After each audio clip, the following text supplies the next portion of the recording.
La vie heureuse, Sénèque. Première partie, le souverain bien et la sagesse. Vivre heureux, Galion, mon frère, c'est ce que veulent tous les hommes. Mais quant à discerner ce qui rend la vie heureuse, ils sont dans les ténèbres. Et il est tellement peu facile d'atteindre la vie heureuse que, plus on est pressé de la rejoindre, plus on s'éloigne si l'on s'est trompé de chemin. En effet, quand la route conduit à l'opposé, notre rapidité elle-même augmente la distance. Il faut donc établir d'abord ce que nous devons rechercher, puis il faut examiner en détail comment nous pouvons l'atteindre le plus rapidement, avec le souci de comprendre une fois que nous serons en chemin, si du moins c'est le bon, combien chaque jour nous abattons de besogne et dans quelle mesure nous sommes plus près de ce vers quoi nous pousse un désir naturel. Le chemin de la foule n'est pas le bon. Aussi longtemps, assurément, que nous errons en tous sens, en ne suivant d'autres guides que le tumulte discordant et les cris de gens qui nous appellent de divers côtés, notre courte vie sera consumée en errance. Même si nous nous efforçons nuit et jour d'acquérir un esprit juste. Déterminons donc, et où nous tendons, et par quels moyens, non sans l'aide de quelqu'un d'expérimenté, qui ait déjà exploré les voies où nous avançons, puisque, de fait, les conditions ne sont pas les mêmes dans ce cas et dans les autres voyages. Dans ceux-ci, quand on connaît la route et qu'on a interrogé des habitants, on ne saurait se tromper, alors que dans celui-là, c'est le chemin le plus battu et le plus fréquenté qui trompe le plus. Rien, donc, n'a plus d'importance que d'éviter de suivre, comme le font les moutons, le troupeau de ceux que nous précèdent. Nous dirigeons, non pas où il faut aller, mais où il va. Et pourtant rien ne nous empêtre dans les plus gros mots que de nous régler sur les bruits qui courent, dans l'idée que le meilleur c'est ce qui est généralement reçu, et c'est de vivre non selon la raison, mais par imitation. Ce dont nous avons moult exemples. De là vient un tel amoncellement de gens les uns sur les autres. Ce qui se passe dans une grande bousculade, quand la populace se comprime elle-même, alors nul ne tombe sans en attirer un autre avec lui, et les premiers sans la perte de ceux qui les suivent. Tu peux le voir arriver dans toute existence. Nul ne se trompe seulement pour son propre compte, mais il est là la cause et l'auteur de l'erreur d'autrui. Il est nuisible, en effet, d'être attaché à ceux qui nous précèdent, chacun préférant croire plutôt que juger. On ne porte jamais de jugement sur la vie, on est toujours dans la croyance. Et l'erreur transmise de main en main nous remue en tous sens et nous mène à notre ruine. Nous périssons par exemple des autres. Nous guérissons pour peu que nous séparions de la foule. Mais en réalité, le peuple se dresse contre la raison en défenseur de son propre mal. C'est pourquoi il se produit ce qui se produit dans les assemblées, où ceux-là même qui ont fait les magistrats s'étonnent que ce soit cela qui ait été fait. Lorsque l'inconstante faveur populaire a changé. Nous approuvons et nous condamnons les mêmes choses. C'est l'issue de tout jugement rendu selon la majorité. Chaque fois qu'il s'agira de la vie heureuse, ne va pas me répondre comme dans le vote par déplacement. On voit que ce groupe est majoritaire. C'est précisément pourquoi c'est le pire. Il n'en voit pas si bien avec les affaires humaines que ce qui est le meilleur plaise au plus grand nombre. Une preuve du pire, c'est la foule. Cherchons donc ce qui est de mieux à faire. Nous, non ce qu'on fait le plus communément, ce que nous établit dans un bonheur éternel, et non ce que reçoit l'approbation de la foule, le pire interprète de la vérité. Or, j'appelle la foule aussi bien les gens en chlamyde que des gens couronnés. Car je ne prête pas attention à la couleur des vêtements qui voilent le corps. Je ne fais pas confiance à un homme sur un coup d'œil. J'ai un meilleur critère, et plus sûr pour distinguer le vrai du faux. C'est à l'âme de trouver le bien et le mal. Si jamais celle-ci avait le loisir de respirer et de rentrer en elle-même, oh, comment s'affligeant à elle-même la torture, il avouerait le vrai et dirait « Ce que j'ai fait, je préférerais que cela n'eût pas encore été fait. » Quand je repense à tout ce que j'ai dit, j'envie les muets. Tout ce que j'ai souhaité, je le tiens pour une malédiction de mes ennemis. Tout ce que j'ai redouté, bonté divine, combien cela était plus supportable que ce que j'ai désiré. J'ai entretenu une intimité avec beaucoup de gens, et de la haine je suis revenu à l'amitié. Si du moins il peut y avoir une quelconque amitié entre des méchants, et je ne suis pas encore l'ami de moi-même. J'ai fait tout mon possible pour me distinguer de la multitude et me faire remarquer par quelques mérites. Qu'ai-je fait d'autre que de m'exposer aux traits et m'offrir aux morsures de la malveillance? Tu vois ces gens qui trouvent mon éloquence enviable, qui recherchent ma richesse, qui adorent ma faveur, qui exaltent ma puissance? Tous sont des ennemis, ou, ceux qui reviennent au même, peuvent l'être. La foule de mes admirateurs est composée d'autant de jaloux. Ne vaut-il pas mieux que je cherche quelque bien qu'il soit tel à l'expérience que je puisse ressentir, tant que je puisse exhiber? Ces choses, exposées aux yeux, et devant lesquelles on s'arrête, que l'on se montre l'un à l'autre en m'ébahissant, Pareil- paraissent brillantes à l'extérieur, mais sont misérables à l'intérieur. Définition du souverain bien. Recherchant quelque chose qui soit un bien, non pas d'aspect, mais d'une seule pièce, homogène, beau de côté caché, extrayons-le. Et d'ailleurs, il n'est pas situé loin. On le trouvera, il n'est besoin que de savoir où étendre la main. En réalité, comme dans les ténèbres, nous passons à côté de ce qui est tout près de nous. Nous cognons contre cela même que nous désirons. Mais pour t'éviter des détours, je laisserai de côté les opinions des autres, car il serait long de les énumérer et de les réfuter. Voici la nôtre. Quand je dis la nôtre, je ne m'attache pas à l'un quelconque des principaux stoïciens. Moi aussi j'ai le droit d'émettre une opinion. C'est pourquoi je suivrai l'un à l'autre et je demanderai un vote séparé. Et peut-être que, cité à comparaître après tous les autres, je ne m'inscrirai en faux contre aucun des avis décrétés par mes prédécesseurs. Et je dirai, mon avis est qu'il faut ajouter ceci. Pour l'instant, il y a encore tous les stoïciens sur ce point. Je donne mon assentiment à la nature. Ne pas s'en écarter et se modeler sur sa loi et son exemple. C'est cela la sagesse. Une vie heureuse est donc celle qui est en accord avec sa nature. Ce qui ne peut arriver que si, d'abord, l'esprit est sain, c'est-à-dire en possession perpétuelle de sa santé.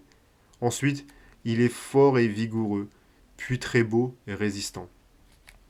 Adopté aux circonstances, soucieux sans être inquiet de son corps et ce qui s'y rapporte, attentif enfin à d'autres choses qui interviennent dans la vie sans en admirer aucune. Usons des biens de la fortune sans en être l'esclave.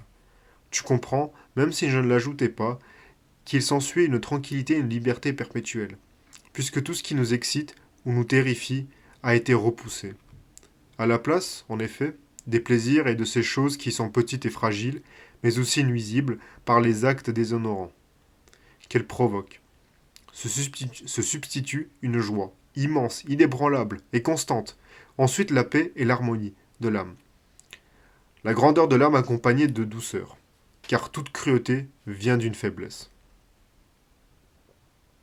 On peut aussi définir autrement ce que nous tenons pour le bien, c'est-à-dire exprimer la même idée par des mots différents.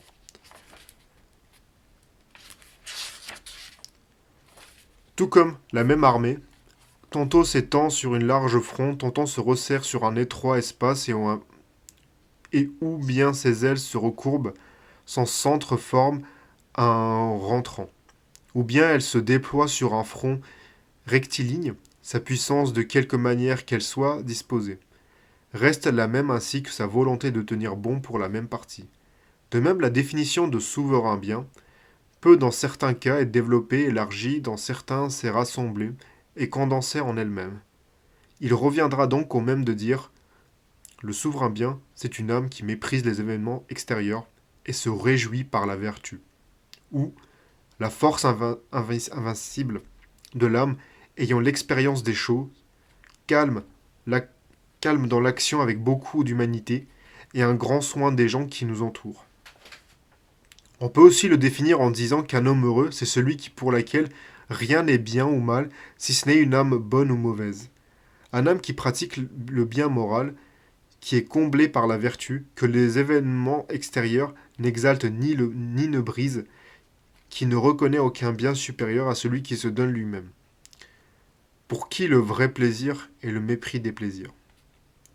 On peut, si tu veux, faire un détour, transposer la même idée sous telle ou telle forme différente, en se conservant complètement le sens profond.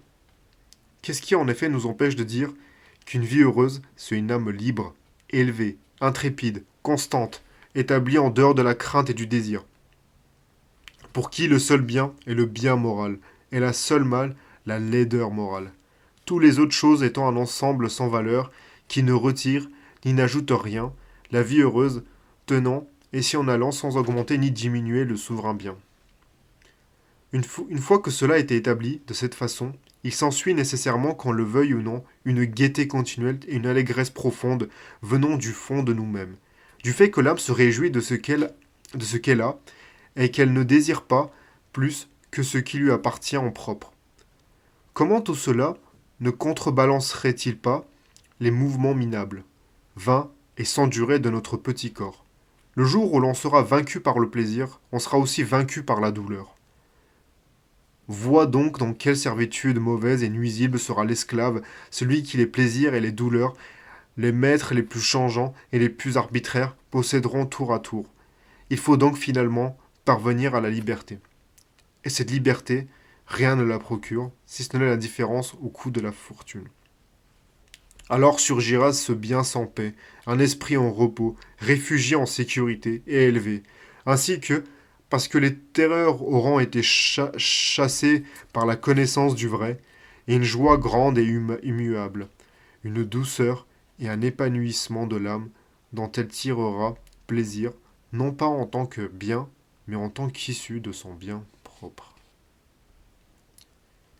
Puisque j'ai commencé de traiter de la question largement, peut-être, dit heureux, celui qui n'a ni désir ni crainte. Mais grâce à la raison, puisque les pierres elles aussi ne sont pas sujettes à la crainte et à la tristesse, et de même pour les bêtes, on ne saurait pour autant appeler heureux les êtres qui n'ont pas l'intelligence du bonheur. Mais sur le même plan, les hommes qui leur nature engourdie et la méconnaissance d'eux-mêmes ravalent au rond des bêtes et des choses inanimées, il n'y a nulle différence entre eux, puisque ceux-ci n'ont pas de raison, et chez ceux-là, elle est difforme, elle est habile, mais seulement pour leur nuire et les égarer. Nul, en effet, ne peut, dit, ne peut être dit heureux qui est chassé à la vérité. La vie heureuse trouve dans un jugement droit et sur solidité et immutabilité. Alors, en effet, l'esprit est purifié et libéré de tout mal, parce qu'il évite non seulement les déchirures, mais même les coups d'épingle. On demeure toujours là où il est établi, et on retrouve son équilibre, même si la fortune le harcèle de sa fureur. Car en ce qui concerne le plaisir, il peut se répandre partout et se couler par toutes les voies, amollir l'âme par ses caresses et mettre en mouvement un plaisir par l'autre, par lesquels il trouble la totalité de notre moi ou ses parties. Qui parmi les mortels, à qui il resterait une trace d'humanité, voudrait être excité jour et nuit et abondamment l'âme, donner tout son soin au corps. Polémique anti-épicurienne, le souverain bien n'est pas le plaisir. Mais dit-on l'âme est aussi un de ses plaisirs. Qu'elle le sait, c'est d'accord, et qu'elle s'établisse en juge de l'intempérance et du plaisir, qu'elle se remplisse de tous ceux qui, d'ordinaire, font les délices des sens. Qu'ensuite, elle jette les yeux sur les plaisirs passés et que le souverain des plaisirs, disparu, le transporte de joie pour ceux qu'elle a éprouvés auparavant et anticipe ceux qui sont encore à venir et qu'elle règle ses espérances et, tandis que le corps se vante pour l'heure dans la bonne chair, qu'elle dirige ses pensées vers les plaisirs futurs. Elle me paraîtra encore plus misérable parce que choisir un mal pour un bien est folie. Sans la santé de l'esprit, nul n'est heureux, et nul n'est saint, que désire les biens futurs comme étant les meilleurs.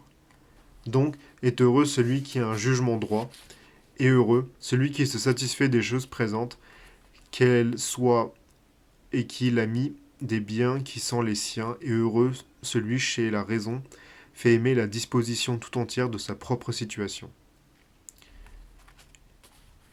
Il voit ceux-là, même qui sont soutenus que le souverain bien se trouve dans ces choses-là, en quel mauvais lieu ils l'ont mis. C'est pourquoi ils disent que l'on ne peut pas dissocier le plaisir de la vertu, et ils prétendent qu'on peut vivre ni moralement sans vivre agréablement, ni agréablement sans avoir aussi moralement. Je ne vois pas comment on peut inclure dans le même enchaînement ces choses si différentes. Pourquoi, je vous prie, ne pourrait-on pas séparer le plaisir de la vertu? Est-ce à dire du fait que tout principe de bien réside dans la vertu?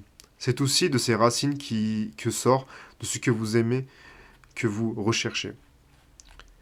Mais si la vertu et le plaisir n'étaient pas séparés, on ne verrait pas certaines choses agréables mais immorales, d'autres morales, assurément, mais pénibles et que l'on accomplit en souffrant.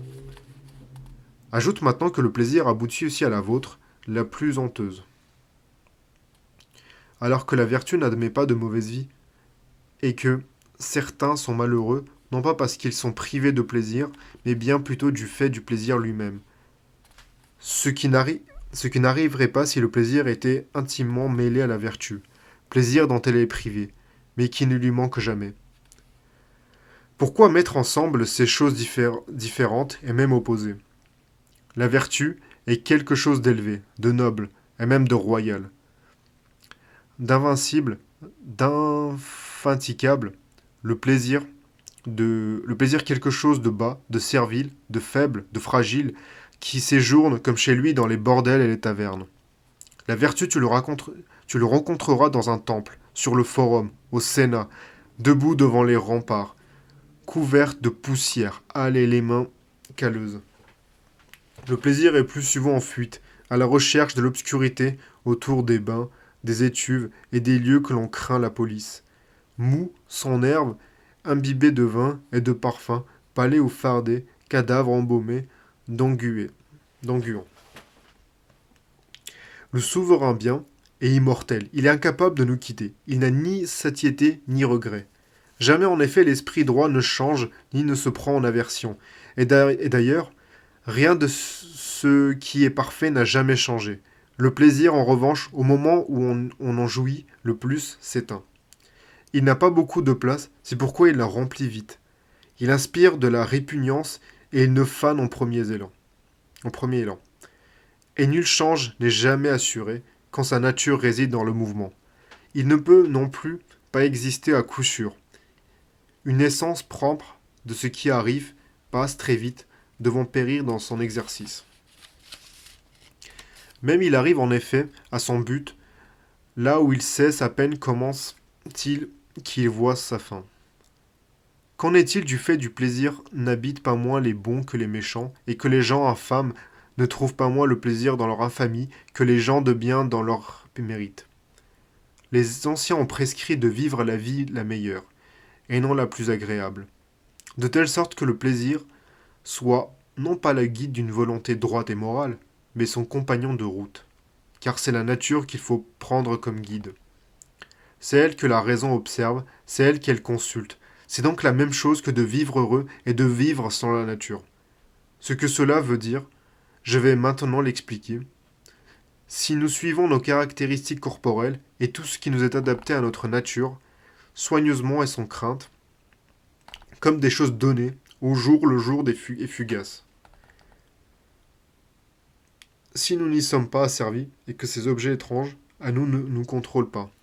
Ce qui est agréable au corps et vient de l'extérieur nous est, qui sont à une armée, les troupes auxiliaires et les soldats légèrement armés, ils obéissent et ne commandent pas. Dans ces conditions seulement, ces choses sont utiles à l'esprit. Un homme, il faut qu'il ne puisse être corrompu par des choses extérieures, ni dominé par elles, qu'il n'ait d'autre valeur que lui-même, qu'il ait confiance dans son âme, qu'il soit préparé à affronter les deux éventualités, qu'il soit l'artisan de sa vie. Il faut que sa confiance en lui-même n'aille pas sans science, ni sa science sans constance, quand ses résolutions demeurent les mêmes une fois pour toutes et qu'il n'y ait pas de rature dans ses décisions. On comprendra, même si je n'ajoute pas, qu'un tel homme sans harmonie et ordre, qu'un tel homme sera harmonie et ordre, et aura dans ce qu'il entend une grandeur d'âme mêlée de douceur. Notre raison, effectivement appuyée dans les sens, en en tirant les principes, car il n'a pas d'autres endroits pour elle puisse entendre de s'élancer vers le vrai, revient sur elle-même. Car le monde, elle aussi, qui inclut toute chose, est le Dieu qui règne l'univers, tendant vers la périphérie, mais pourtant, il revient de toute partie vers l'intérieur en eux-mêmes. Il faut que notre esprit fasse la même chose. Quand en suivant ses sens, il s'est étendu vers l'extérieur, il faut que les maîtrise eux-mêmes et lui-même. De cette manière, se produira d'une force une puissance unique en accord avec elle-même et naîtra cette fameuse raison, certaine qui n'est ni divisée en elle-même, ni mal assurée.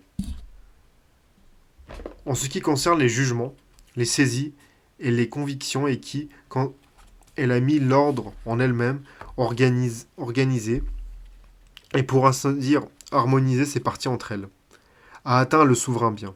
Car alors il ne subsiste rien d'inégal, de glissant, rien à quoi elle ne se heurte et qui l'ébranle. Tout ce qu'elle fera sera sa propre autorité, et rien ne lui arrivera à quoi elle n'aura pas consenti. Mais tout ce qu'elle fait, elle le mènera à bien facilement, en le préparant bien, et sans hésitation de l'agent. En effet, paresse et hésitation sont révélatrices et lutte interne et inconstante. Et d'inconstance. C'est pourquoi tu peux hardiment soutenir que le souverain bien est une concorde de l'âme, car les vertus devront être là où l'on trouve accord et l'unité. Les vices ne s'entendent pas entre eux. Mais, toi aussi, dit-on, tu ne pratiqueras pas la vertu, mais autre chose que parce que tu en espères quelque plaisir. D'abord, si la vertu doit procurer du plaisir, ce n'est pas pour que cela l'a choisi. Pour que cela qu'on l'a choisi, elle ne le procure pas, mais elle le produit en outre. Elle n'y travaille pas, mais son travail, bien qu'il vise autre chose, a aussi le plaisir comme conséquence. Ainsi, dans un champ labouré par le moisson, quelques fleurs naissent, çà et là. Ce n'est pourtant pas à cette petite herbe, quelque délicieuse qu'elle soit la vertu, qu'elle soit la vue, qu'on a consacré un tel labeur.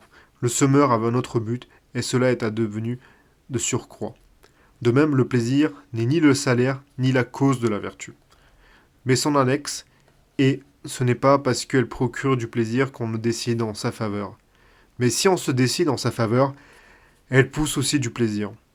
Le souverain bien consiste dans le jugement lui-même, et dans la disposition d'un esprit excellent, qui, lorsqu'il s'est totalement développé et s'est renfermé dans ses propres limites, a parachevé le souverain bien, et ne désire rien de plus, car il n'y a rien en dehors de cette totalité, pas plus qu'au-delà de la fin.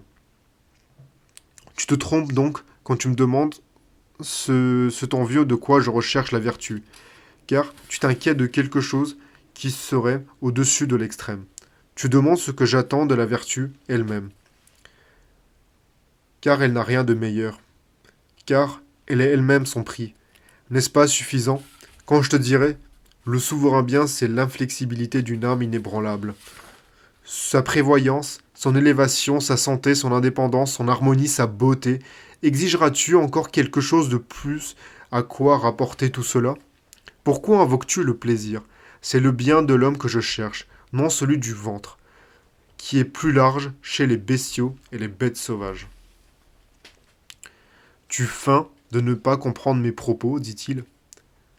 Pour ma part, en effet, je ne pense pas que je ne pense pas que quiconque puisse vivre heureux sans en même temps vivre moralement. Ce qui ne peut arriver ni aux animaux sans langage, ni à ceux qui mesurent le bien à l'aune de la nourriture. J'affirme expressément et solennellement, dit-il, qu'on ne peut atteindre la vie que je déclare heureuse que si la vertu lui est adjointe. Et pourtant qui ignore tous ceux qui sont le plus remplis de vos plaisirs, sont les plus stupides, que la débauche abonde et satisfaction, et que l'âme elle-même additionne les plaisirs sous des forces multiples et mauvaises. Tout d'abord, le manque de mesure et la surestimation de soi, un orgueil qui nous fait regarder les autres de haut, un amour aveugle et imprévoyant de ce qui est à vous, des délices sans retenue, une exaltation pour des causes minimes et puériles. Ajoutons un penchant à la raillerie et une joie orgueilleuse à faire subir des outrages. L'inactivité et le manque d'énergie d'une âme indolente qui s'endort sur elle-même. Tout cela, la vertu le bouscule et lui tire l'oreille. Et elle jauge les plaisirs avant de les accepter. Si elle en approuve certains, qu'elle ne leur accorde pas un grand poids, de toute manière, en effet, elle les admet, sans trouver la satisfaction dans leur usage, même dans la tempérance. Puisque par ailleurs, la tempérance diminue les plaisirs. Elle est une atteinte de souverain bien. Toi, tu embrasses le plaisir. Moi, je le réprime. Toi, tu jouis du plaisir. Moi, je m'en sers. Toi, tu penses qu'il est le souverain bien. Moi, qu'il n'est même pas un bien. Toi, tu fais tout par plaisir. Moi, rien. Quand je dis que je fais rien par plaisir, je veux parler du fameux sage, le seul auquel tu attribues le plaisir. Or, je n'appelle pas sage celui au-dessus de qui a quelque chose, à plus forte raison le plaisir. D'ailleurs, quand il sera habité par le plaisir, comment hésitera-t-il à la peine et au danger, à la pauvreté et à toutes ces menaces dont le vacarme entoure la vie humaine? Comment supportera-t-il, en vue de la mort, les douleurs, comment les fracasses de la voûte céleste et de tant d'ennemis les plus violents? Ou bien vaincu par ce molle adversaire, il fera tout ce qui lui dicte le plaisir? Alors ne vois-tu pas combien sont nombreuses les choses qu'il va lui conseiller? Il ne pourrait, dit-il, rien lui conseiller de heureux, parce qu'il est conjugué à la vertu. Ne vois-tu pas de nouveau de quelle sorte doit être le souverain bien, s'il a besoin d'un gardien pour être un bien? Or la vertu, comment gouvernera-t-elle le plaisir qu'elle suit, puisque suivre est le fait de celui qui obéit de gouverner celui qui commande? Tu mets derrière ce qui commode. Remarquable office qu'a chez nous la vertu de goûter préalablement les plaisirs. Nous pourrons voir si une vertu que nous traitons de manière aussi outrageante est encore une vertu, elle qui ne peut pas porter son nom si elle a perdu son rang. En attendant, c'est de cela qu'il s'agit. Je te montrerai beaucoup de gens assiégés par les plaisirs et sur lesquels la fortune répand dans ses bienfaits et dont tu devrais bien reconnaître qu'ils sont méchants. Regarde dans Montanus et Abyssus. Cuisant ensemble des biens, comme ils les nomment, venant des terres et de la mer, et passant en revue sur leur table les animaux de tous les pays. Voilés scruter la taverne au moment où ils vont aller baffrer. Se délectant les oreilles de la musique des chants, les yeux du spectacle, les palais des effluves. Tout leur corps est titillé par la chaleur de baume amollissant et lénifiant et, pour que, entre-temps, les narines ne restent pas inactives. L'endroit lui-même dans lequel ils célèbrent leur intempérance est imprégné de parfums divers. Voilà les gens dont tu diras qu'ils sont dans les plaisirs, et pourtant ils ne sont pas heureux parce qu'ils ne trouvent pas leur joie dans le bien. Les choses iront mal pour eux, dit-il, parce qu'interviennent beaucoup de facteurs et des opinions incompatibles entre elles. Elles troublent l'âme. Je concède qu'il en est ainsi, mais néanmoins ces sots, instables, menacés par les remords, éprouveront de grands plaisirs. Si bien qu'il faut reconnaître qu'alors ces gens-là, ils sont loin de tout chagrin, que d'un état d'esprit vertueux, et ce qui t'arrive fréquemment, qu'ils sont fous d'une folie gaie et expriment leur délire par le rire. Mais au contraire, les plaisirs des sages sont doux et mesurés, presque évanescents, retenus et se remarquant à peine, si bien qu'ils ne viennent sans qu'on les ait appelés, et, bien qu'ils arrivent de leur propre initiative, on leur accorde aucune valeur, et ceux qui les éprouvent n'y les reçoivent avec aucune joie. En effet, on les mélange en alternance à la vie, comme on alterne le jeu et la plaisanterie avec les choses sérieuses. Quand cesse donc s'unir des choses qui ne vont pas ensemble, en l'occurrence d'habiller le plaisir de vertu, erreur par laquelle on flatte les pires des gens, celui qui s'abandonne au plaisir constamment de train, de rôter et de toujours vivre et toujours ivre, parce qu'il a conscience de vivre avec le plaisir, croit vivre aussi avec le vertu. En effet, il entend dire que le plaisir et vertu sont inséparables, ce qui lui permet de donner à ses vices le titre de sagesse et d'afficher ce qu'il devrait cacher. Ainsi, ce n'est pas poussé par Épicure qu'ils sont intempérants, mais adonnés à leurs vices, ils cachent leur intempérance dans le sein de la philosophie, et vont en foule là où ils entendent dire qu'on fait l'éloge du plaisir. Et ils ne mesurent pas combien ce fameux plaisir, selon Épicure, c'est ainsi par Hercule que je vois les choses, a de sobriété et de sécheresse. Mais c'est vers le mot lui-même de plaisir qu'ils accourent, recherchent quelques excuses pour leurs désirs et un voile pour les cacher. C'est pourquoi ils perdent le seul bien qu'ils avaient au milieu de leurs mots, la honte de faire le mal. Car ils louent ce dont ils rougissaient, et ils tirent gloire de leurs vices. Et pour cette raison, la jeunesse n'est pas non plus par la faculté de se redresser quand on a affublé son honteux laisser-aller d'un titre moral. Voilà pourquoi cet éloge du plaisir est pernicieux, parce que les principes moraux restent cachés alors que ce qui est facteur de corruption se montre.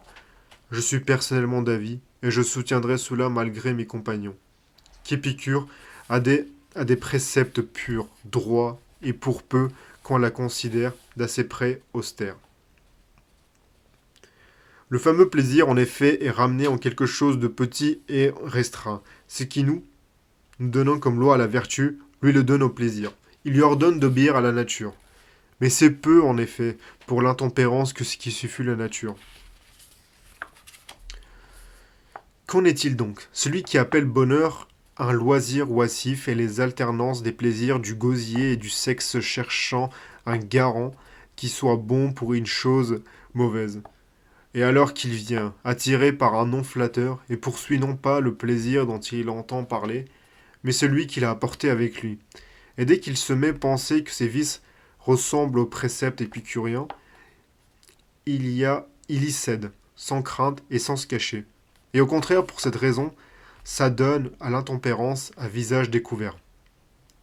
C'est pourquoi je n'adhère pas à ce qu'ils disent la plupart des nôtres, que l'école d'Épicure est maîtresse d'ignominie, mais je dis ceci, est la mauvaise réputation, elle est décriée, mais c'est immérité.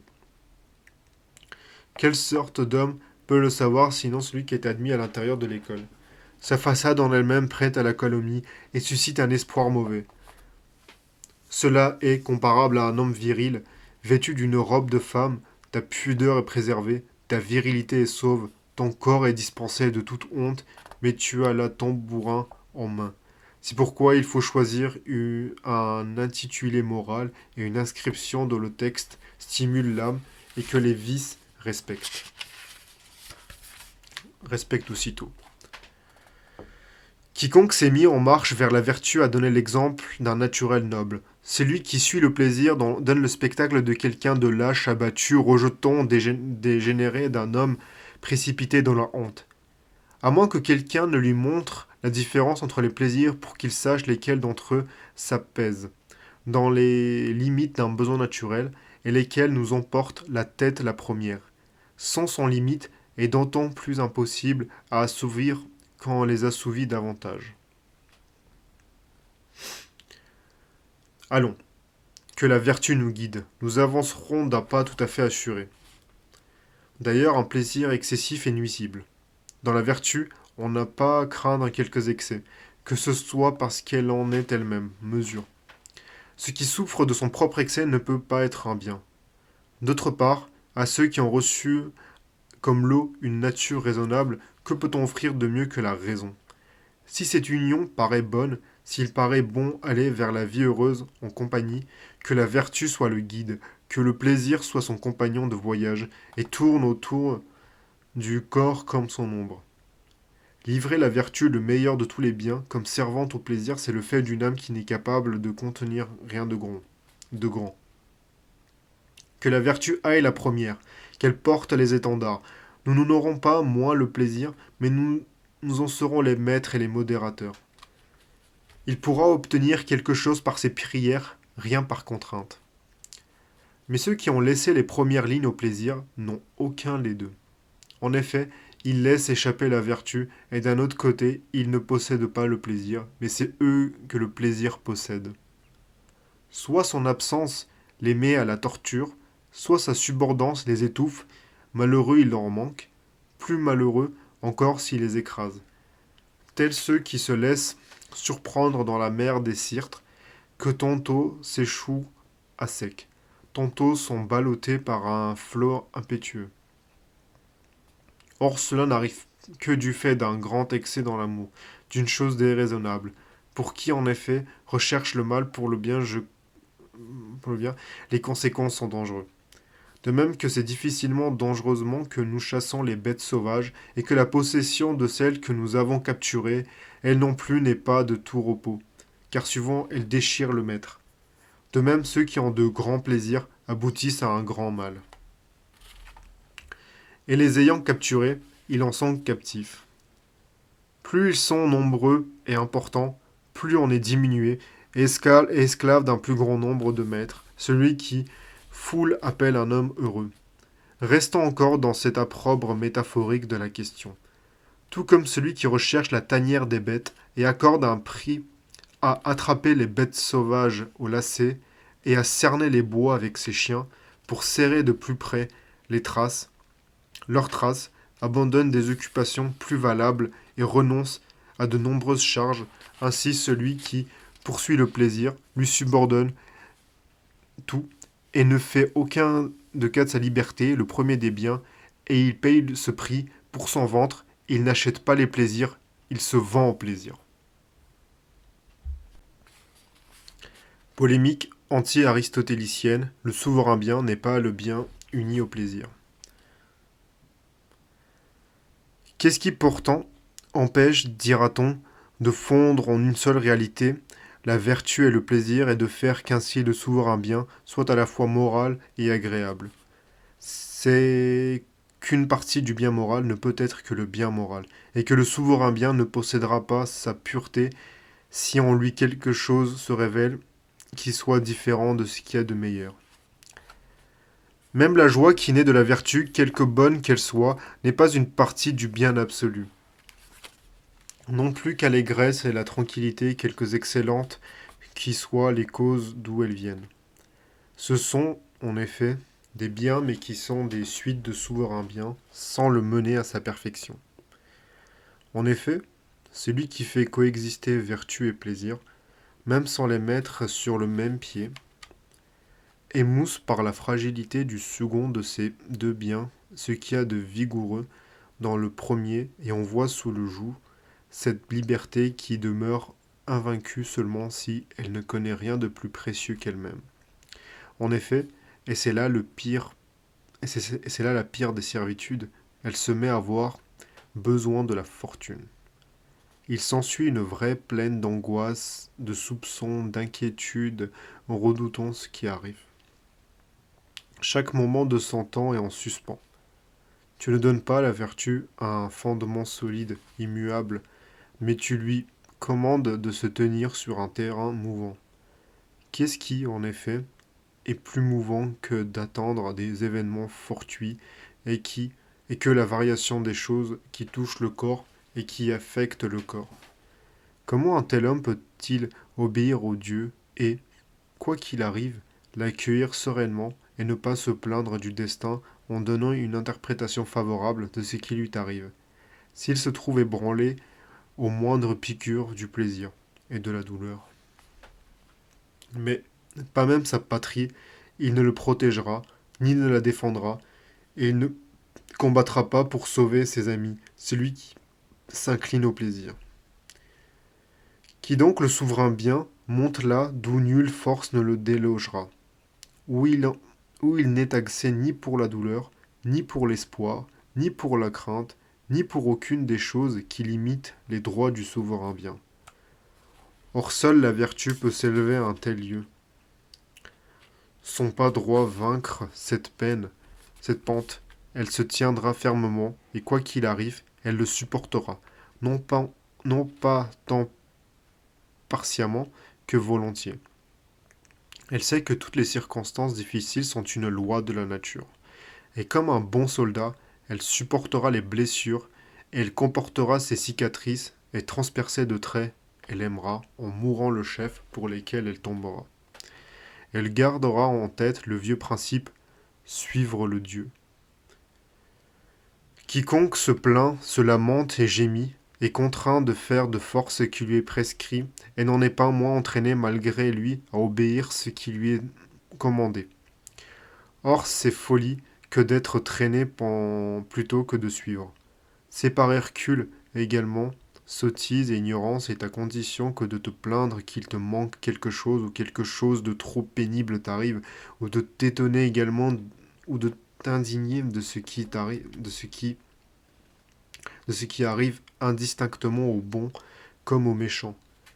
Je veux dire que les maladies, les deuils, les infirmités et tout ce qui vient de se mettre en travers de la vie humaine, quoi que nous devions supporter du fait de la constitution de l'univers, acceptons-le avec grandeur d'âme. Nous sommes contraints par notre serment de supporter notre condition mortelle et de ne pas troubler parce qu'il n'est pas en notre puissance d'éviter. Nous sommes nés dans un royaume, la liberté, c'est d'obéir au Dieu. Conclusion de la première partie, le bonheur se fonde sur la vertu. Donc la vraie félicité est établie sur la vertu qui te conseillera cette vertu. De ne pas considérer comme un bien ou un mal ce qui n'est pas le résultat de la vertu ou du vice. Ensuite, d'être inébranlable face au malheur ou à la suite d'un bien. Pour que la mesure où cela nous est permis, que tu offres l'image d'un Dieu. Que te promet-elle pour prix de cette campagne? De grandes choses, égales à des biens divins. Rien te contradra, rien te manquera. Tu seras libre, en sûreté, en subissant nul dommage. Tu n'entreprendras rien en vain, tu ne subiras nul empêchement, tu arriveras suivant ta décision, rien ne produira qui te contrarie, ni contre ton opinion, ni contre ta volonté. Quoi donc? La vertu suffirait à vivre heureux? Étant donné qu'elle est parfaite et divine, pourquoi ne serait-elle pas suffisante et même davantage? Qu'est-ce qui peut en effet manquer à qui si tu es hors de tout désir?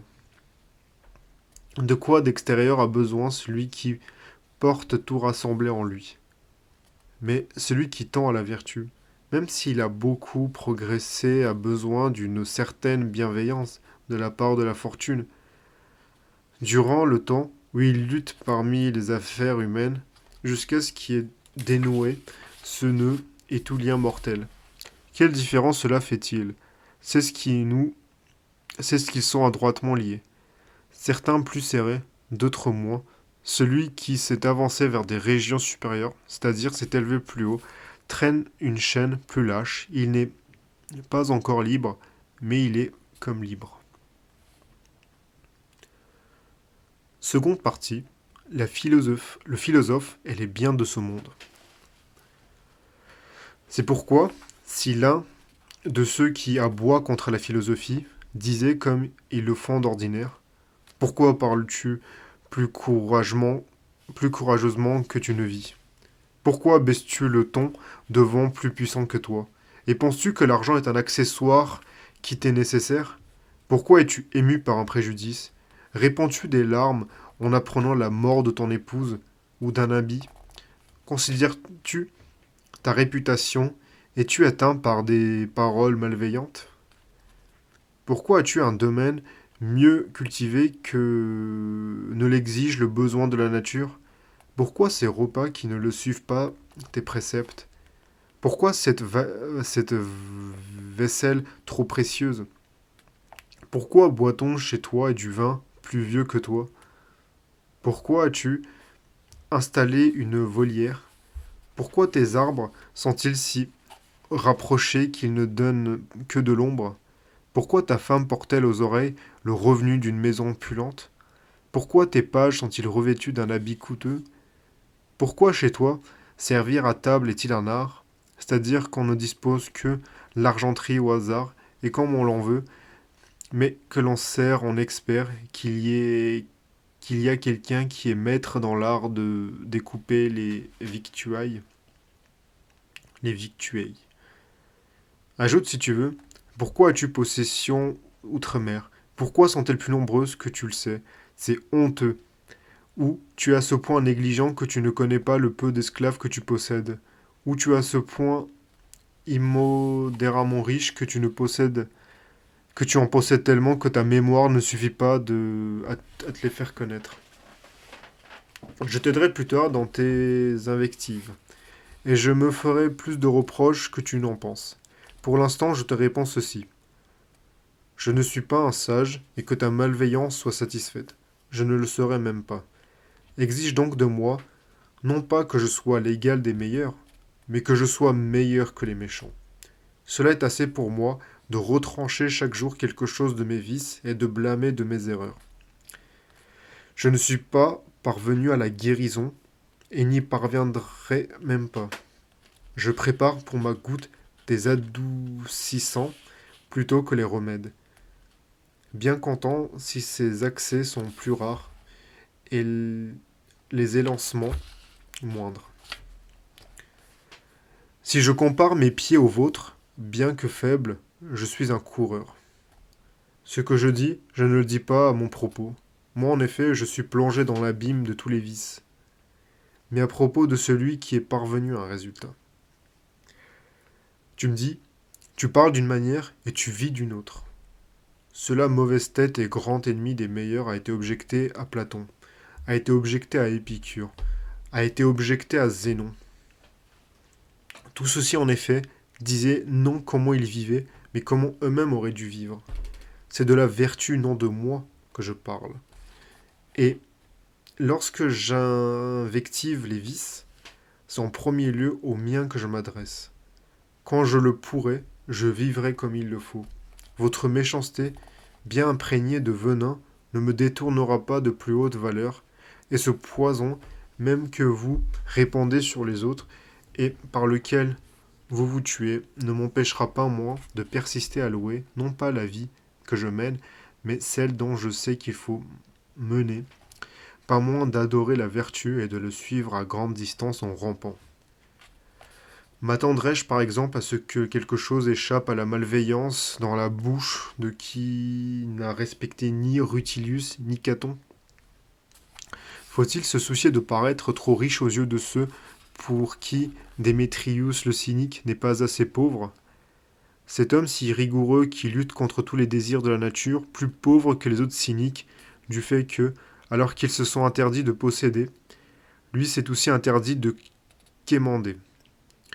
Ils disent qu'il n'est pas assez pauvre, et pourtant, tu le vois, il a fait profession d'avoir la science non pas de la vertu, mais de la pauvreté. Du philosophie épicurien Diodore, qui s'est tué de sa propre main il y a peu de temps, ils disent qu'il n'a pas agi en suivant les préceptes d'Épicure, en se tranchant la gorge. Certains veulent voir dans son acte de la folie, d'autres de l'inconséquence. Lui cependant, heureux et la conscience pure, s'est rendu témoignage à lui-même en sortant de la vie, et il a loué la paix de sa vie passée au port et à l'encre. Et il a prononcé ces mots que vous avez entendus avec jalousie, comme s'il disait aussi ce que vous devriez faire. J'ai vécu et j'ai achevé la course que la fortune m'avait attribuée. Vous disputez sur la vie de l'un, sur la mort de l'autre, et en entendant le nom des gens remarquables du fait qu'ils possèdent quelque mérite extraordinaire. Vous aboyez comme des petits chiens. Quand ils rencontrent des inconnus, vous avez intérêt à ce que personne ne paraisse bon, comme si la vertu d'autrui était un blâme comme toutes vos fautes. Plein d'envie vous comparez leur splendeur à vos bassesses, et vous ne prenez pas combien c'est à votre détriment que vous avez à ces audaces. Car si ceux qui suivent la vertu sont avares, débauché, ambitieux, qu'ont-ils de vous à qui le nom même de la vertu est odieux? Vous prétendez qu'aucun d'eux ne réalise ce qu'il dit, ne vit en suivant le modèle de son discours. Quoi d'étonnant à cela lorsque l'on profère des paroles courageuses, sublimes et qui échappent aux tempêtes humaines. Alors qu'ils essayent de se découler de leur croix, chacun d'entre vous y ajoute ses propres clous. Pourtant, dans leur supplice, ils ont suspendu chacun un seul poteau. Quant aux autres, celui qui tourne leur attention eux-mêmes se tourne écartelé et autant de croix qu'ils ont de désir. Ou bien qu'ils médisent et injurent élégamment les autres.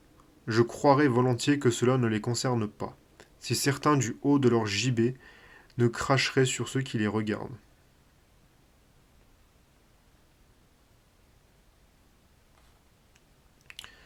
Portrait de l'aspirant à la sagesse. Les philosophes ne réalisent pas ce qu'ils disent. Pourtant, ils réalisent beaucoup en disant ce qu'ils disent. En concevant dans leur esprit les notions morales, certes si leurs actions allaient de pair avec leurs dires, que seraient plus heureux qu'eux. En attendant, il n'y a plus lieu de mépriser les bonnes paroles et les cœurs, pleins de bonnes pensées. Il est louable de s'occuper d'études salutaires, même si elles restent sans effet. Qu'y a-t-il d'étonnant qu'ils ne parviennent pas au sommet ceux qui escaladent dans pentes escarpées? Même si tu es un homme, admire ceux qui entreprennent des grandes choses, même s'ils tombent. C'est une chose noble que de se lancer dans une entreprise en considérant non pas ses propres forces, mais celles de sa nature. De tenter de grandes choses et d'en concevoir de plus grandes que celles que peuvent accomplir, même ceux qui sont pourvus d'une grande âme. Celui qui s'est donné l'objectif suivant. Moi, je regarderai la mort avec le même visage qu'en entendant parler. Moi, j'accepterai tous les efforts, quelque grands qu'ils soient, l'âme soutenant le corps. Moi, je mépriserai les richesses, présentes ou absentes, n'étant ni plus triste si elles se trouvent d'ailleurs, ni plus fier si elles étincellent autour de moi. Moi, je serai insensible à la fortune, qu'elle me vienne ou qu'elle me quitte. Moi, je considérais toutes les terres comme les miennes. Comme miennes et les miennes, comme celles de tous. Moi, je vivrais comme si je savais que je suis né pour les autres, et je rendrais grâce à la nature universelle d'un tel titre. De quelle manière, en effet, aurait-elle pu mener mes affaires? Elle m'a donné seule, tous, et tout à moi seul.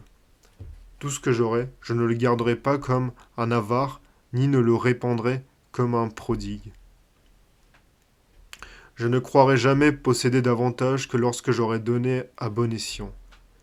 J'évaluerai mes bienfaits, non d'après leur nombre ou leur importance, mais d'après rien d'autre que l'estime que je porte à celui qui les reçoit. Jamais il ne me semblera trop donné à celui qui est digne de recevoir. Je ne ferai rien pour l'opinion, tout pour ma conscience. Je croirai agir sous le regard de tout le monde chaque fois que je ferai devant ma seule conscience. J'aurai comme but, en mangeant et en buvant, de satisfaire les besoins de la nature, non de me remplir et de me vidanger le ventre. Moi, je serai agréable à mes amis, doux et indulgent à l'égard de mes ennemis. Je me laisserai fléchir avant qu'on m'en prie, et j'irai devant des demandes honnêtes. Je saurai que ma patrie est l'univers et que les dieux la gouvernent, et qu'ils ne tiennent au-dessus de moi et autour de moi, jugent mes actes et mes paroles. Quand la nature me réclamera ma vie, ou que la raison la fera me quitter, je partirai en attestant que j'aurai aimé une conscience noble, des études nobles, que la liberté de personne aurait été écornée de mon fait, la mienne encore au moins. Celui donc qui se proposera, voudra et essaiera de faire cela, et tracera son chemin vers les dieux, même s'il n'y atteint pas, tombera néanmoins après avoir osé de grandes choses. Quant à vous qui haïssez la vertu et celui qui lui rend un culte, vous ne faites rien qui puisse surprendre. Les yeux malades, en effet, craignent le soleil et les animaux nocturnes se détournent de l'éclat du jour. Dès qu'ils se lèvent, ils sont saisis de stupeur et se précipitent dans tous les sens vers les cachettes. Ils descendent dans quelque terreur, épouvantés par la lumière. Gémissez et utilisez votre funeste langue pour l'invective contre les biens. Ouvrez la gueule, mordez, vous, vous casserez les dents, bien avant qu'elles laissent leur marque. Pourquoi celui-là s'adonne-t-il à la philosophie et mène-t-il une vie aussi riche? Pourquoi dit-il qu'on doit mépriser les richesses et en possède-t-il? Il pense qu'il faut mépriser la vie et pourtant il vit. Il dit qu'il faut mépriser la santé et pourtant il en prend un soin extrême et la préfère excellente. Et l'exil, il pense que c'est un mot vide au sens et il dit quel mal y a-t-il à en changer de lieu? Et pourtant, s'il en a la possibilité, il vieillira dans sa patrie. Il juge qu'il n'y a pas de différence entre un temps plus long et plus court. Pourtant, si rien ne l'en empêche, il prolonge son âge et demeure tranquillement vers dans une vieillesse avancée. Il prétend qu'on doit mépriser tout cela, non pas pour qu'on ne les possède pas, mais pour qu'on les possède sans s'en soucier. Il ne les chasse pas loin de lui, mais quand elles s'en vont, il les suit tranquillement du regard. Où la fortune placera-t-elle plus sûrement sa richesse que chez lui, qui lui restituera son plainte après l'avoir reçue. Marcus Caton, quand il louait Curius et Coruncanius, est ce siècle dans lequel les censeurs imputaient comme crime la possession de quelques lamelles d'argent. Possédait lui-même 40 millions de sesterces, moins sans aucun doute que Crassus, plus que Caton le censeur. Il avait plus emporté si on fait la comparaison sur son aïeul que Crassus ne pouvait l'emporter sur lui. Et si des richesses plus grandes lui étaient échues, il n'y aurait pas dédaigné? Le sage, en effet, ne s'estime plus indigne de dons de la fortune. Il n'aime pas les richesses, mais il les préfère. Il n'est pas dans son âme qu'il les accueille, mais dans sa maison.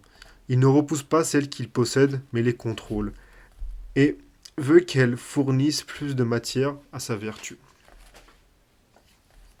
Or, serait-il douteux que le sage ait une plus grande matière pour déployer son âme en étant riche qu'en étant pauvre, puisque dans la pauvreté il n'est qu'un seul genre de vertu, à savoir de ne pas fléchir ni se laisser dominer, alors que la richesse ouvre la voie à la tempérance, à la générosité, à la frugalité, à la prévoyance et à la magnificence. Le sage ne se méprisera pas, même s'il est de toute petite taille, mais il veut pourtant être grand, avec un corps malingre, ou un œil au moins. Il gardera sa vigueur, mais il préférera pourtant avoir un corps robuste, et cela tout en sachant qu'il y a quelque chose de plus vigoureux.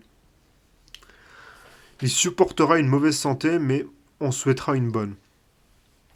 Certaines choses, en effet, même si elles sont de peu de poids par rapport à l'ensemble et peuvent être sans dommage enlevées au bien en sens propre, ajoutent pourtant quelque chose à l'allégresse continuelle qui naît de la vertu.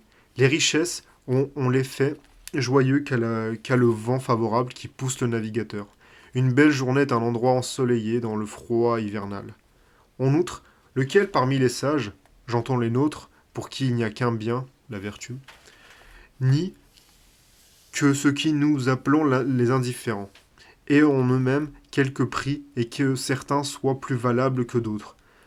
À certains d'entre eux, on attribue quelques valeurs, à d'autres beaucoup. Ne te trompe pas, les richesses comptent parmi les plus valables. Pourquoi donc, dis-tu, te moquer de moi puisqu'ils occupent la même place chez toi et chez moi? Tu veux savoir à quel point ils n'occupent pas la même place? Chez moi, si les richesses s'écoulent, elles n'emporteront rien d'entre qu'elles-mêmes. Toi, si elles s'éloignent de toi, tu resteras hébété et tu te verras abandonné de toi-même. Chez moi, les richesses n'occupent qu'une place. Chez toi, la place principale. En effet, le compte les richesses, ils m'appartiennent, tu t'appartiens aux richesses. Renonce donc à interdire l'argent aux philosophes. Personne n'a condamné la sagesse à la pauvreté.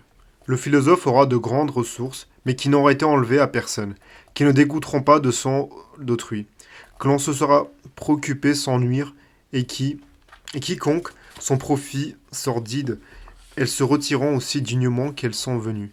Elles ne feront pas se lamenter personne d'autre que le méchant. Amasse-les autant que tu voudras, sans morale, celles dans lesquelles, alors qu'elles contiennent beaucoup de choses que l'on voudrait dire siennes. Il n'y a rien dont quelqu'un puisse dire que cela lui appartient. De fait, le sage ne rejettera pas loin de lui les faveurs de la fortune, et ne se glorifiera pas plus qu'il ne rougira d'un patrimoine acquis par des moyens honnêtes. Il aura pourtant de quoi se glorifier, si, ayant ouvert sa maison, ayant mis tous les citoyens en présence de ses affaires, il peut dire ce que quelqu'un reconnaît comme sien, qu'il l'emporte. Oh, le grand homme, le meilleur des riches, si après avoir dit cela il possède autant.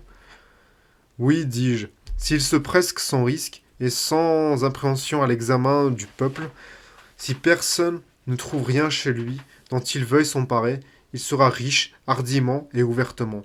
Si le sage ne laisse franchir son seuil aucun denier qui y entrerait malhonnêtement, en revanche il ne repoussera pas de grandes richesses, don de la fortune et fruit de la vertu. Il ne leur fermera pas sa porte. Pourquoi en effet leur disputerait-il une bonne place? Qu'elle se présente, qu'il les accueille. Il n'en vantera ni ne les cachera. L'un serait le fait d'un niais, l'autre l'impeureux, et d'un faible comme celui qui veut cacher en son sein un grand bien. Mais comme je l'ai dit, il ne les expulsera pas de chez lui. Que dirait-il en effet? Vous êtes inutile, ou je ne suis pas usé des richesses. De même qu'il pourrait effectuer un trajet à pied, mais préféra monter en voiture, de même étant pauvre. S'il pouvait être riche, il le voudrait. Il aura donc des ressources, mais comme quelque chose de léger, et qui peut s'envoler, et il ne supportera pas qu'elles soient pesantes, à qui que ce soit à lui-même. Et quoi il donnera? Pourquoi avez-vous dressé l'oreille? Pourquoi attendez-vous votre bourse? Il donnera ou aux gens de bien, ou à ceux qu'il pourrait rendre bons. Il donnera après mûre réflexion, choisissant les plus dignes, comme quelqu'un qui se souviendra qu'il a à rendre compte aussi bien des dépenses que des recettes. Il donnera plus une raison droite et justifiable, car un cadeau offert, mauvais et sciant, fait partie des honteux gaspillages. Il aura la bourse facile que la bourse percée d'où il sort beaucoup, mais où rien ne tombe. La générosité, donner, n'est pas facile. Il se trompe celui qui croit que donner est facile. La chose présente la plus grande difficulté. Si l'on distribue avec discernement et qu'on ne répond pas ses dons au hasard et par lubie, je m'attache celui-ci, je donne son dû à cet autre. Je viens en secours de cet autre, j'ai pitié de celui-là, celui-ci, je viens à son aide parce qu'il est digne de ne pas être dévoyé ni possédé par la pauvreté. À certains je ne donnerai pas, bien qu'ils soient dans le besoin, parce que même si je leur donnais, ils seraient encore dans le besoin. À certains j'offrirai, à certains même j'imposerai. Je ne peux pas me montrer négligent sur ce point. Je ne fais jamais un meilleur investissement que quand je donne. Quand, dis-tu, tu donnes pour recevoir, bien plus, c'est pour ne pas perdre. Il faut que le don soit mais là où on ne doive pas le réclamer, mais où l'on puisse être restitué. Il faut placer son bienfait comme un trésor profondément enfoui, que l'on n'extraira qu'en cas de nécessité. Et quoi? Le propre demeure de l'homme riche, combien est l'offre manière à faire le bien? Appliquera-t-on en effet la libéralité aux seuls gens en toge? La nature m'ordonne d'être utile aux humains, qu'ils soient esclaves ou libres, de naissance libre ou affranchis, libre juridiquement ou libre à la suite d'un accord à l'amiable. Quelle importance! Pourtant, où il y a un humain, il y a de la place pour un bienfait. C'est pourquoi, à l'intérieur des murs de sa maison, on ne peut distribuer son argent et exercer sa libéralité, laquelle reçoit cette appellation non pas parce qu'elle n'est due qu'à des hommes libres, mais parce qu'elle procède d'une âme libre. Cette libéralité chez le sage ne s'applique jamais à des gens honteux et indignes, et jamais elle ne s'épuise à aller au hasard, de sorte que chaque fois qu'il se trouve quelqu'un qui en est digne, elle puisse couler à flot.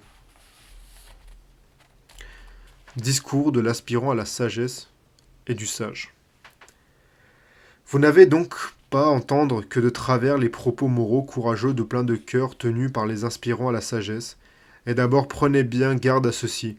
Une chose est d'être inspirant à la sagesse, une autre d'avoir atteint à la sagesse. Le premier te dira, je parle bien, mais je me vautre encore bien dans bien des vices. Tu m'as pas demandé que je me conforme à mon programme, alors que je me fabrique et me façonne au mieux, et que je m'élève vers un grand modèle, quand j'aurai progressé autant que j'en ai l'intention. Exige que mes actes correspondent à mes paroles.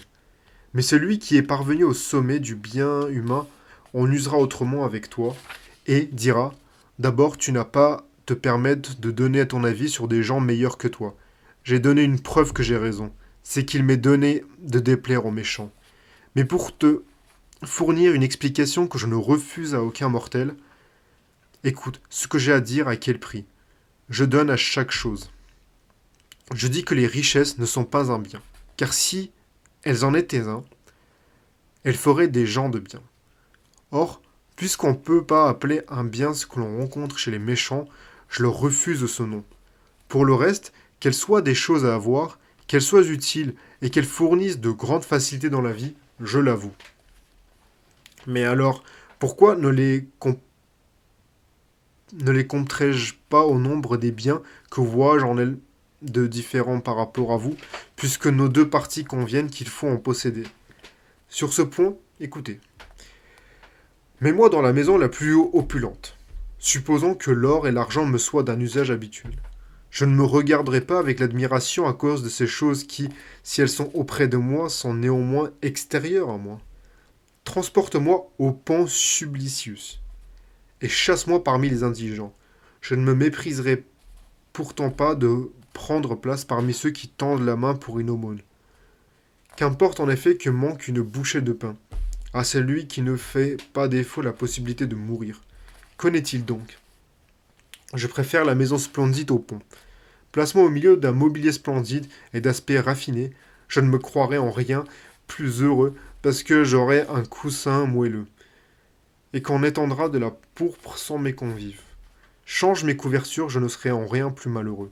Si ma nuque fatiguée se reposerait sur une poignée de foin, je ne me coucherai sur la bourre de cirque, qui s'échappe des rapiers sages d'une vieille étoffe. Qu'en est-il donc? Je préfère montrer mon âme vêtue à la toge prétexte. Que tous les jours se succèdent selon mes vœux, que de nouveaux sujets de satisfaction s'ajoutent aux précédents. Ce n'est pas pour cela que je serai satisfait de moi-même. Change en son contraire cette faveur des circonstances que de si de là mon âme sont accablées de dommages, de deuil, d'événements contraires des différentes sortes. Qu'il ne se passe pas une heure sans lamentation. Je ne me dirai pas pour cela eux malheureux, au milieu des plus grands malheurs. Je n'en excuserai pas la lumière du jour pour autant, car j'ai prévu qu'il n'y ait pour moi aucun jour funeste. Qu'en est-il donc? Je préfère modérer mes joies que réprimer mes souffrances. Voici ce que le fameux Socrate dirait. Fais-moi victorieux de tous les peuples de l'univers, que le charmant char de Bacchus me transporte en triomphe depuis l'Orient jusqu'à Thèbes, que les rois me demandent de donner des lois à leur maison. Je me penserai absolument comme un homme au moment même où je serai toute part salué comme un dieu. À une position aussi sublime attache immédiatement un brusque changement, que je sois placé sur un brancard. Étranger pour donner au lustre un triomphe un vainqueur orgueilleux et sauvage. Je ne serais pas plus humilié d'être traîné sur le char d'un autre quand je me tenais sur le mien. Qu'en est-il donc? Je préfère pourtant être vainqueur que captif. Je mépriserai tout l'empire de la fortune, mais si le choix m'en est donné, j'en prendrai le meilleur. Tout ce qui pourra m'arriver se transformera en un bien. Mais je préfère que m'arrivent des choses plus agréable et que doivent moins tourmenter celui qui s'en occupe. Il ne faut pas en effet que, si tu t'imagines qu'aucune vertu existe sans peine, mais certaines vertus ont besoin d'un aiguillon, d'autres d'un frein. De même qu'un corps doit être retenu dans un pente et poussé dans une montée, de même certaines vertus sont une pente descendante, d'autres sur une montée. Y a-t-il le moindre doute que la faculté d'endurer, le courage, la persévérance s'élèvent, font effort, luttent est de même toute autre vertu qui s'oppose aux difficultés et qui force le destin? Qu'en est-il donc?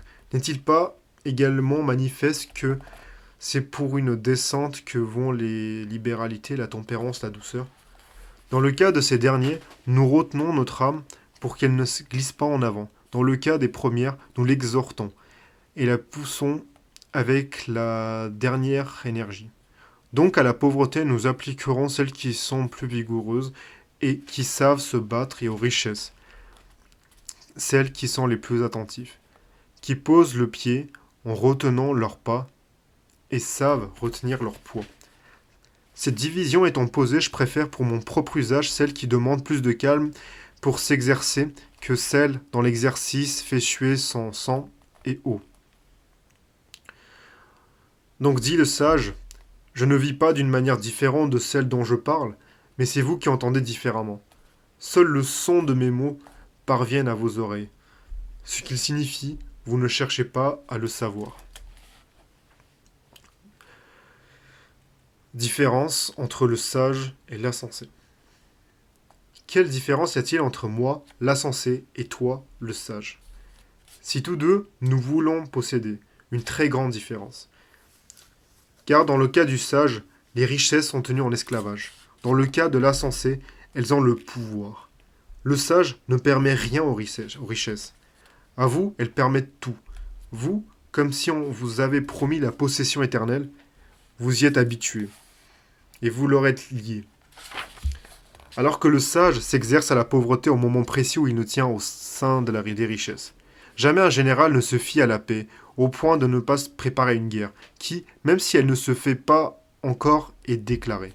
Vous, une belle maison, comme si elle ne pouvait ni brûler ni s'effondrer, vous rend arrogant. Vous, les richesses, comme si elles s'étaient affranchies de tout péril qu'à vos yeux, elles étaient trop grandes pour que la fortune ait des forces suffisantes pour les anéantir, vous stupéfie. Oisif que vous êtes, vous jouez avec vos richesses et ne prévoyez pas les périls qu'elles encourent. Comme les barbares, le plus souvent dans une ville assiégée, ignorant des machines de siège, regardent nonchalamment les travaux des assiégeants, et ne comprennent pas l'utilité de ces constructions édifiées au loin. Il en va de même pour vous. Vous vous amollissez au milieu de vos biens, et vous ne songez pas à tous les accidents qui vous menacent de pourtant, déjà sur le point de vous ravir vos précieuses dépouilles. Quiconque enlèvera les richesses aux sages laissera tous ses biens. Il vit en effet heureux du présent et rassuré sur l'avenir. Socrate, ou tout autre qui a le même droit, la même maîtrise sur les choses humaines, affirme: il n'y a rien dont je ne sois plus convaincu que ne pas plier le cours de ma vie à vos opinions. Amenez de partout vos propos habituels. Je ne penserai pas que vous m'insultez, mais que vous vagissez comme des misérables nourrissons. C'est ce que dira celui qui participe à de la sagesse, à qui son âme libre de vice ordonne de blâmer les autres, non pas parce qu'il est pour les corriger. Il ajoutera ceci: ce que vous pensez de moi me touche, non pas pour moi-même, mais pour vous. Haïr et harceler la vertu, c'est prononcer à tout espoir atteindre le bien, parce que par vos cris vous m'atteignez pas plus que n'atteignent les dieux ceux qui renversent leur autel. Mais une mauvaise intention ou une mauvaise décision se révèle, même là où leur auteur n'a pas eu les moyens de nuire. Ainsi je supporte vos hallucinations comme Jupiter, très bon et très grand, supporte les inepties des poètes. Dans l'un lui met les ailes, un autre des cornes, Un autre en effet un adultère qui découche, un autre le fait cruel envers les autres dieux, un autre injuste envers les hommes, un autre ravisseur et corrupteur des gens libres, et même de ses proches, un autre parricide et usurpateur d'un trône, qu'elle n'était pas à lui appartenant à son père. L'effet de tout cela n'est rien d'autre que d'ôter aux hommes toute honte de mal faire, s'ils avaient, s'ils avaient cru que les dieux fussent tels.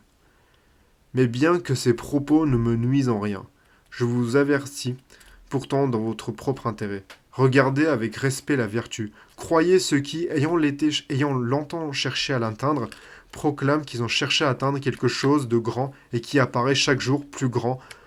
Honorez-la, comme on honore les dieux. Ou honorez ceux qui en font profession, comme on honore des prêtres. Chaque fois qu'on fera mention des écrits sacrés, gardez un silence religieux.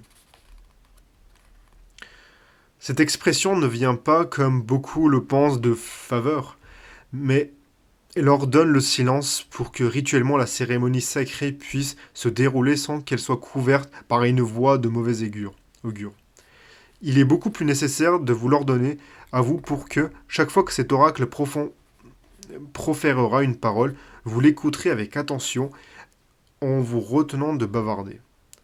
Quand quelqu'un, en agitant un sistre, ment sur l'ordre d'un dieu, quand un autre se montre expert à sa tailladée, les muscles, et d'une main légère rougit de son sang ses bras, et ses épaules quand un autre hurle en ne traînant à genoux dans les rues, et qu'un vieillard vêtu de lin brandisse une branche de laurier à une lampe en plein jour, s'écrie que l'un des dieux est irrité, vous accourez, vous ouvrez les oreilles, et vous affirmez qu'ils sont divins. Chacun alimente son ébahissement par celui des autres.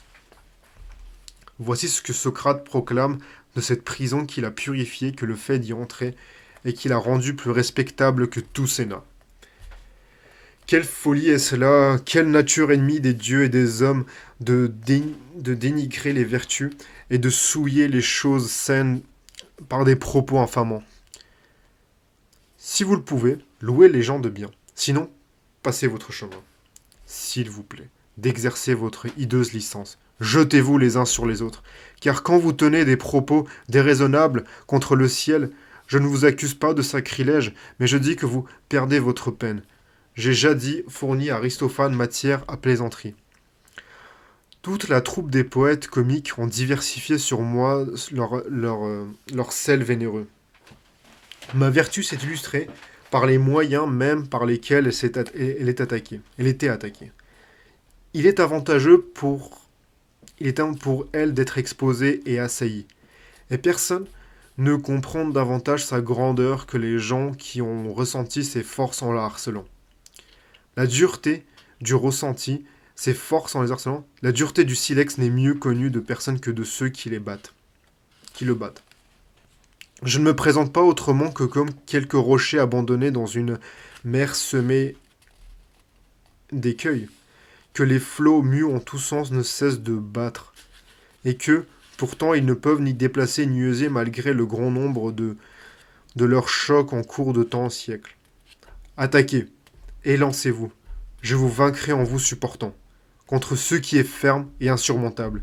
C'est à ces propos dépend que celui à qui les attaques exerce sa force. Ainsi donc, cherchez une matière molle et malléable dans laquelle vos traits s'enfoncent. Vous avez en effet le loisir de sonder les mots des autres et de porter les jugements sur tel ou tel. Pourquoi ce philosophe habite-t-il une demeure si spacieuse ? Pourquoi dîne-t-il de façon si somptueuse ? Vous voyez les boutons des autres et vous êtes couvert d'ulcères. C'est comme si quelqu'un se moquait de taches et de verrues sur les corps les plus beaux, alors qu'une gale féroce le dévore. Reprochez à Platon d'avoir demandé de l'argent à Aristote, d'en avoir reçu, à Démocrite de l'avoir dédaigné, à Épicure de l'avoir dépensé. À moi objectez-moi Alcibiade et Phèdre. Vous que, je dirais heureux au plus haut point, dès qu'il vous arrivera d'imiter nos vices. Que ne recensez-vous plutôt vos maux qui vous assaillent de tous côtés? Les uns s'insinuent du dehors, les autres brûlent dans vos entrailles elles-mêmes. Les choses humaines ne sont pas arrivées au point que, même si vous vous rendez pas bien compte de votre situation, il vous reste assez de loisirs pour faire aller votre langue pour couvrir d'injures des gens meilleurs que vous.